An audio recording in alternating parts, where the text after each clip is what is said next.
Houve um tempo em que os médicos acompanhavam os pacientes desde a infância até a maturidade. Eles frequentavam a casa, eram amigos da família, conheciam de perto as suas histórias de vida.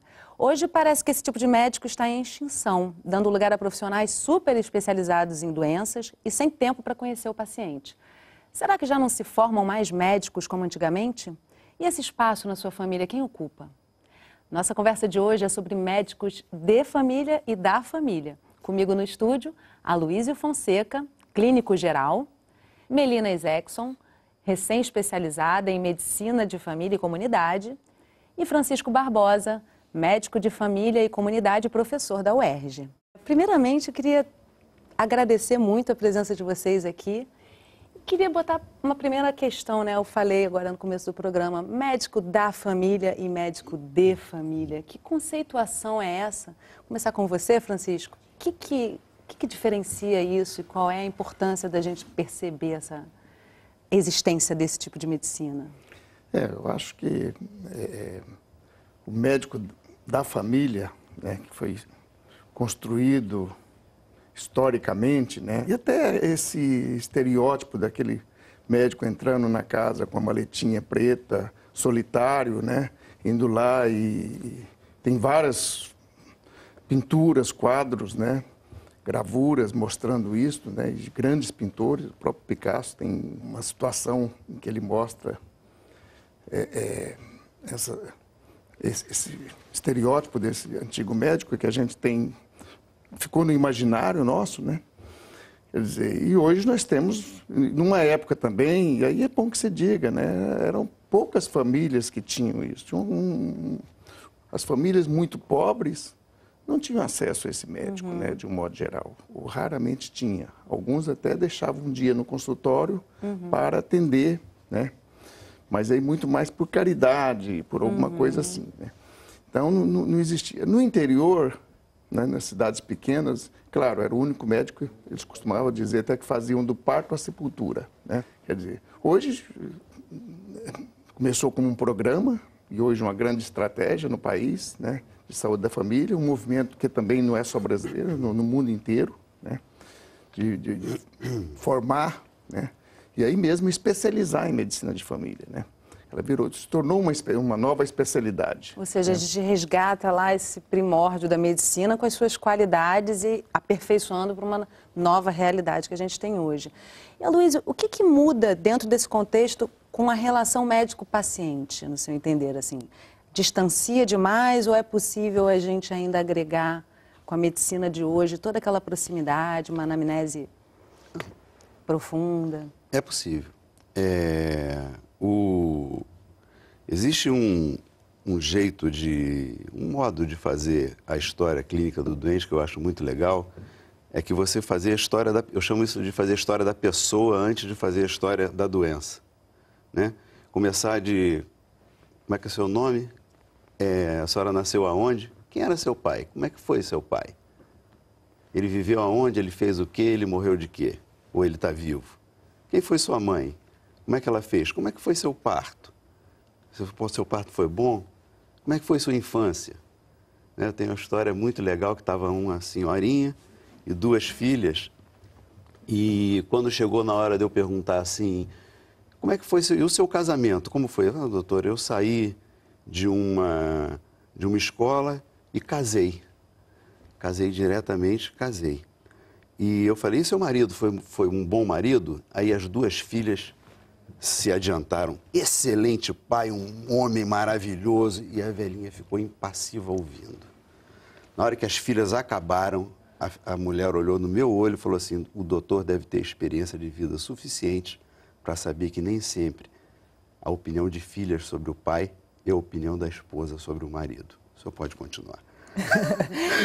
Melina, você hoje é uma raridade, vamos dizer assim, né? Pouca gente escolhe a medicina de família como especialização, menos do que a gente gostaria e do que o Brasil necessita. O que te levou, te conduziu, te atraiu nessa medicina?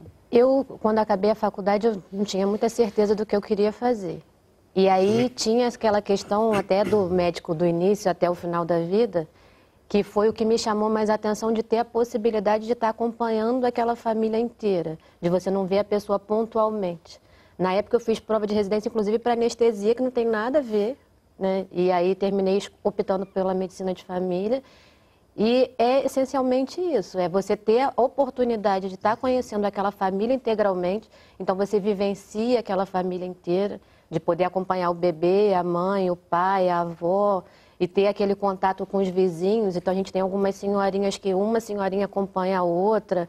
Aí, às vezes tem uma pessoa que está acamada e a vizinha que tem 90 anos que vem aqui buscar, que vai na unidade buscar medicação, alguma coisa do tipo. Então essa parte é muito bacana. E a residência propicia você se preparar para isso. E você escuta muita história ainda hoje, assim, esse programa consegue já, você está dizendo até que a comunidade, de certa forma, é a família em muitos dos espaços, né? Vocês conseguem resgatar essa questão do histórico, como a Luísa estava falando, de acompanhamento?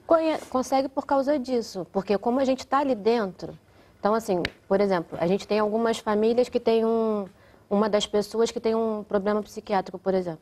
Então, a gente tem aquele acompanhamento no domicílio. Então, você convive com a família inteira, efetivamente. Você vê até quais são as condições que a família vive, Exatamente. Que tipo de questões porque, às vezes, importantes. tem uma coisa muito simples na questão da alimentação mesmo. Que se você está só no consultório e não conhece a realidade daquela pessoa, às vezes você faz uma orientação que é completamente surreal para ela. Que ela não tem como estar dando conta daquilo. Se você conhece efetivamente a realidade daquela família, você consegue trabalhar mais real, né, mais próximo da realidade daquela família. A gente foi até a comunidade de Dona Marta conhecer um médico de família de lá. Vamos assistir o depoimento dele.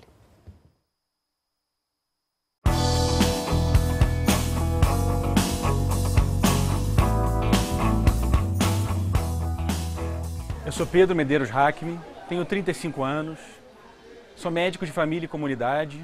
Eu escolhi a medicina inicialmente por influência familiar, né? O meu pai também é médico. Quando eu tinha mais ou menos uns 2 ou 3 anos de idade, ele me colocava no chão e colocava os pés em cima do meu tórax e falava: "Você vai ser médico ou não vai?", né? Então essa foi a maneira carinhosa com que eu fui gentilmente orientado a fazer medicina.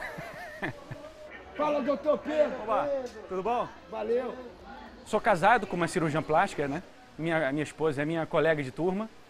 E ela fala que ela se sente um pouco médica de família também, de tanto que eu falo no assunto em casa e influencio a minha própria família.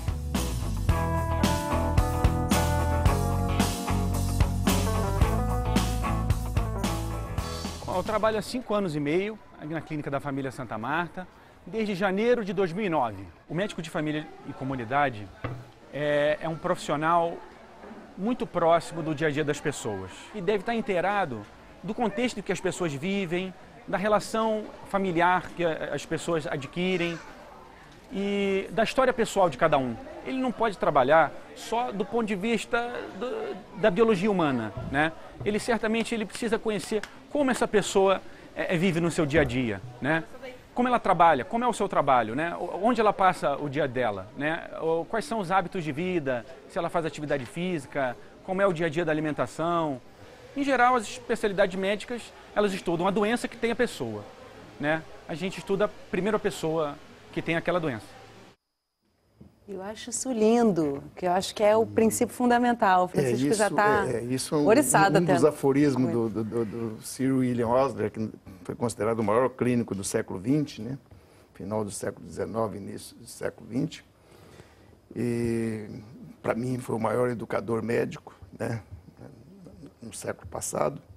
Ele dizia que mais importante do que conhecer a doença que a pessoa tem é conhecer a pessoa que tem a doença. O Aloysio disse isso na experiência, na forma dele abordar o paciente, né? E ela disse também na importância de conhecer, entrar na casa da pessoa e conhecer todo o contexto, né? Eu acho que esse é o grande desafio, né, de resgatar a medicina de família e da família. E a saúde, né, gente? Até porque nas minhas leituras, até para estudar um pouquinho para o programa, eu vi uma questão interessante. Essa ideia de hospitalização com a frequência que nós temos hoje é historicamente recente, né? Antigamente um paciente era internado em último caso e eram quase que hospedarias. Hoje isso tirar o paciente de casa, o quanto que isso interfere também na rotina familiar desse paciente, né? A Luísa, no caso, já tem experiência de acompanhar gerações de família. Que diferença isso faz na hora que você está acompanhando o neto da sua primeira paciente, por exemplo? Eu acompanho o bisneto da minha primeira paciente. Nossa, é eterno, né? O médico que... Dona Letícia, mãe de Oscar, pai de Paulo, pai de Paulo. E você já é quase que um membro da família, né? Já sou um membro da família. Eu vou nos casamentos, eu participo de tudo. É importante, quanto à hospitalização, você ter o discernimento de quando o hospital é importante para o paciente e quando o hospital é um estorvo. Quando a casa vira perigosa, quando a casa é solução. Por exemplo, Dona Letícia, a bisavó, muitas vezes eu tratei em casa, não levei para o hospital. Já uma vez eu cheguei na casa do Paulo e estava em ciência respiratória, com 30 e poucos anos, choque séptico. Eu levei ele para cá, para o hospital, no meu carro. Então, você entra na casa da pessoa e eu sempre falo para os médicos que trabalham comigo, eu trabalho com uma equipe, eu não trabalho sozinho, mas a primeira coisa que você tem que saber é discernir o grave do não grave. E eu acho que também a confiança da família no médico muda completamente, Muda. né? Essa relação é importante para isso também. Inclusive, existe uma diferença de formação grande entre o médico de família e da família. Eu não sei fazer o que o médico de família faz. Eu sou um médico da família. Um clínico geral. Mas eu acho que para a população que eu atendo no consultório, não caberia eu ser o pediatra do bisneto da Dona Letícia. Não caberia. Eles pedem que haja um pediatra. Mas eles pedem que o médico da família tenha em seu leque de pediatras conhecidos quem se encaixa mais com o estilo da família. Quem está mais para a homeopatia do que para a alopatia. Quem está mais para uma medicina super tradicional, quem gosta mais de coisa alternativa. Ou seja, o médico possa caminhar junto, né? Exatamente. Com a família e com o médico que já conhece a família, com certeza, Exatamente. né? Eu acredito também que muitas vezes esse médico de família, da família, acaba virando um médico da própria família, né? Mas a gente vai trazer isso no próximo bloco. A gente faz um intervalo rapidinho e volta já falando sobre medicina da família, médico de família, médico da família. Não sai daí, não.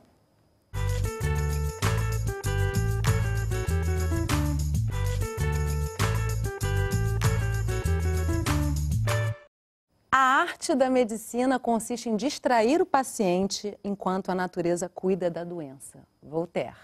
A gente está conversando sobre médico de família, médico da família. E comigo no estúdio, o Aloísio, o Francisco e a Melina. Eu queria trazer uma questão que eu deixei penduradinha ali no final do último bloco, a questão de vocês se tornarem meio que o médico da família. Eu já ouvi, não sei se é verdade, que muitas vezes o médico precisa de uma certa distância, que, por exemplo, se a sua mãe ficar doente, você provavelmente vai ser difícil para você tratar. É isso mesmo? É difícil ser médico da própria família? História de casa de ferreira, espeta de pau. É assim, não? Depende muito, eu acho. Eu acho que depende muito do que é. É porque é bem o que a gente estava falando, e o Aloísio falou antes, de você saber o seu limite, de você saber até que ponto você tem condição de ir.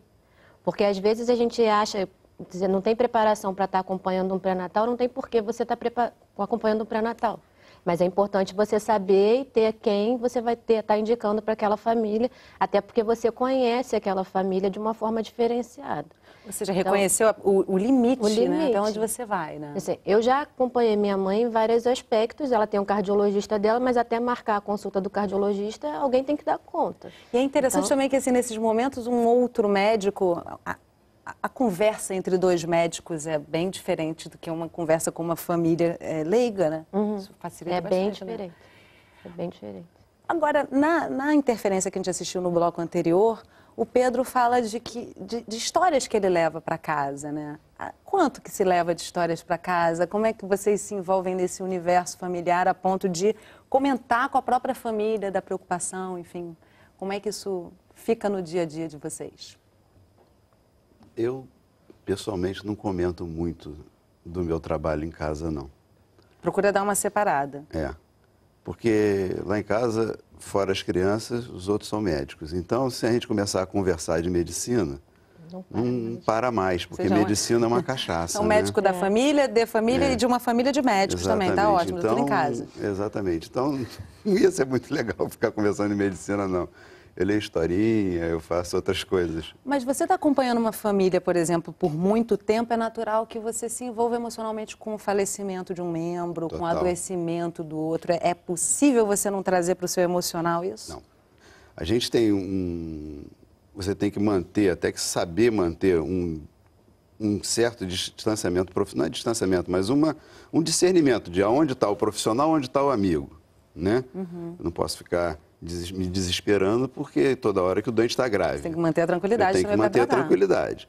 Mas isso não quer dizer que eu não esteja sofrendo, né?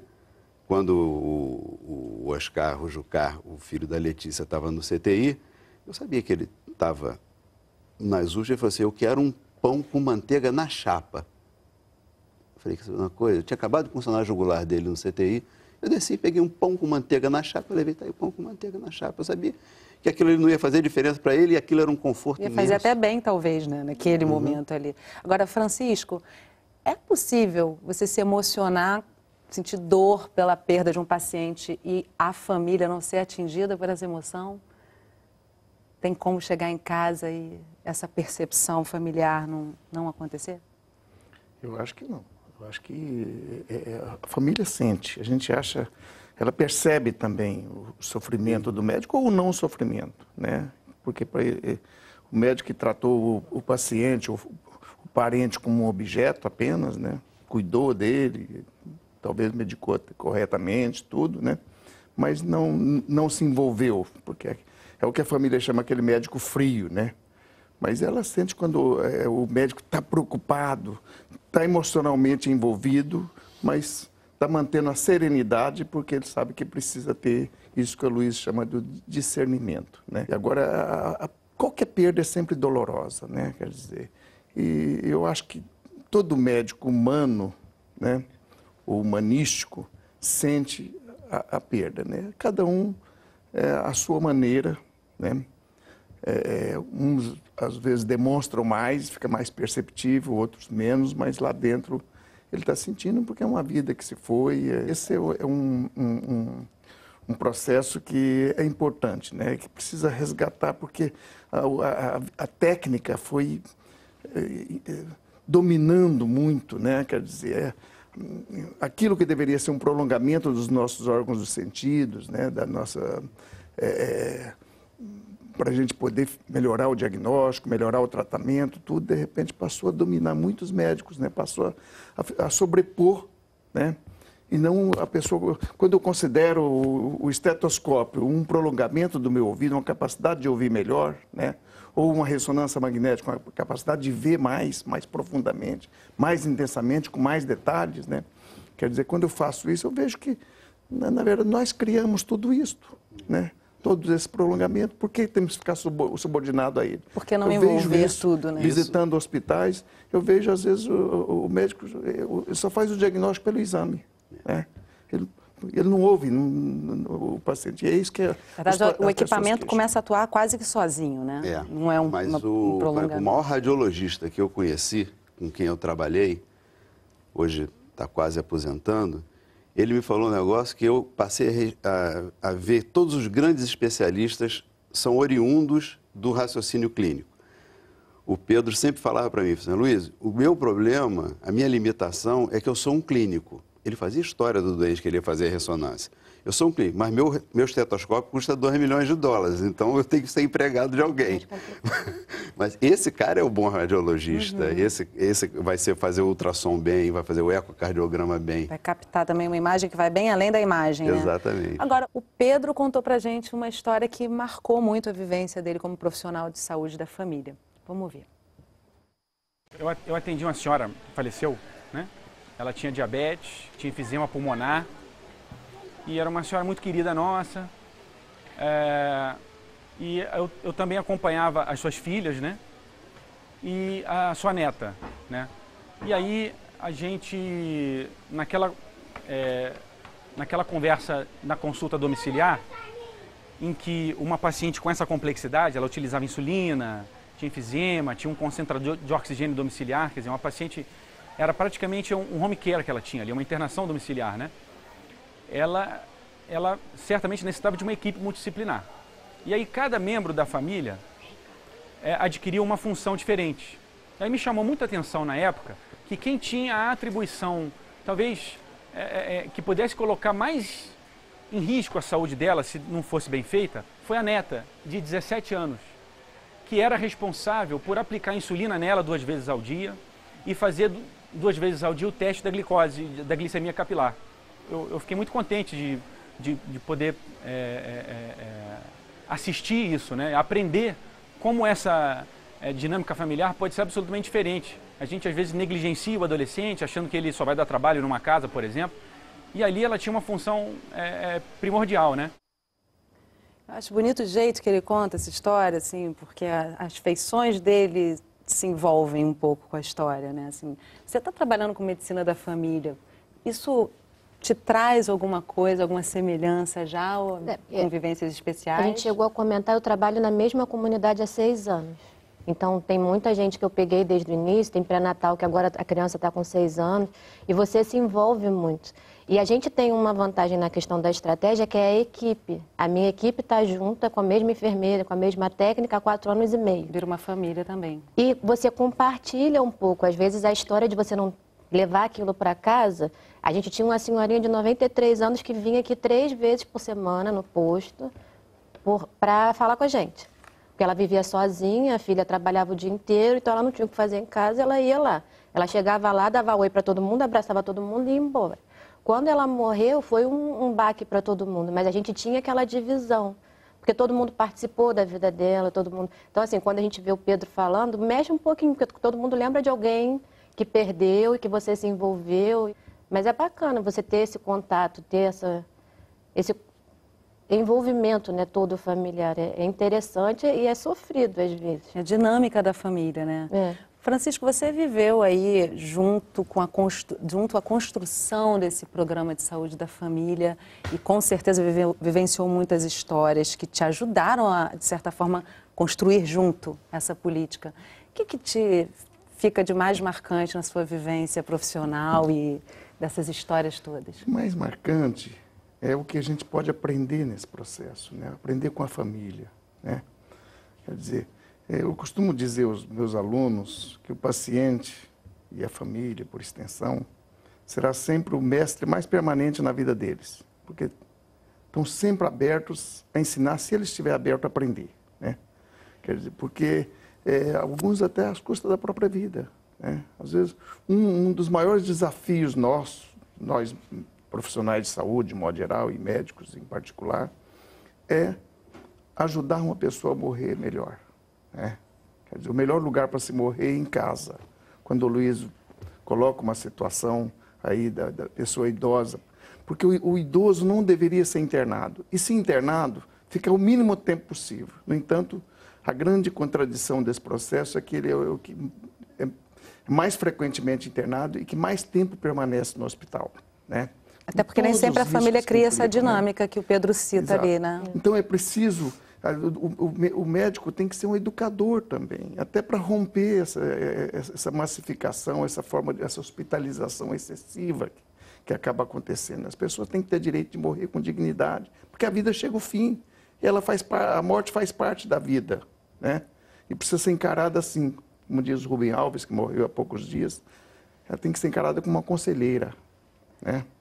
E não como uma inimiga. Então, são essas questões que eu acho que são importantes e que essa dinâmica familiar que a gente vê, quando a gente, ao atender uma família, você orienta a pessoa, o seu autocuidado, porque a saúde é uma responsabilidade individual, né, também. A pessoa tem que se cuidar, né, e cuidar dos seus, contribuir. Para poder, né, cuidar dos seus. E um dos aspectos importantes é esse aspecto, que eu diria, pedagógico do médico, essa atividade pedagógica do médico, no sentido de ensinar a se cuidarem, né? Se todos nós nos cuidássemos, talvez todos nós tivéssemos uma qualidade de vida muito melhor, né? Agora, Luiz, você trazendo algumas histórias ao longo do programa me deu a sensação de que a vivência dessas histórias é uma universidade paralela da medicina, né? Com certeza. E que talvez esteja até meio perdido, mas é essencial. Levando a pergunta que eu fiz para o Francisco, para você, o que você carrega de mais importante, ou seja, o que essa vida de médico vai te dar, vai te oferecer de maior nesse crescimento enquanto ser humano? A vida de médico de famílias me deu a oportunidade de viver 1000 vidas na minha vida. Eu conheço 1000 histórias de mais de 1000 famílias e você te dá uma oportunidade, uma riqueza de conhecer o ser humano no que ele tem de melhor, no que ele tem de pior, nas variações que o mundo oferece e interage com o ser humano, que é assim, preciosíssimo. É uma delícia você ver que ao longo dos anos, como você aprendeu a entender o ser humano e a vida. Isso foi a coisa mais importante que me deu. Isso é o maior ganho, né? É. Gente, olha, quero agradecer muitíssimo vocês. Vou contratar o serviço de um dos três, porque realmente vocês são peças raras e toda família precisa de um médico da família, de família, enfim, seus formatos. Muito obrigada pela participação de vocês aqui no programa. Obrigado. E obrigada a você que acompanhou o programa pela TV ou pela internet. A gente está esperando o seu depoimento ou uma sugestão para os nossos próximos programas. A gente se vê. Até lá!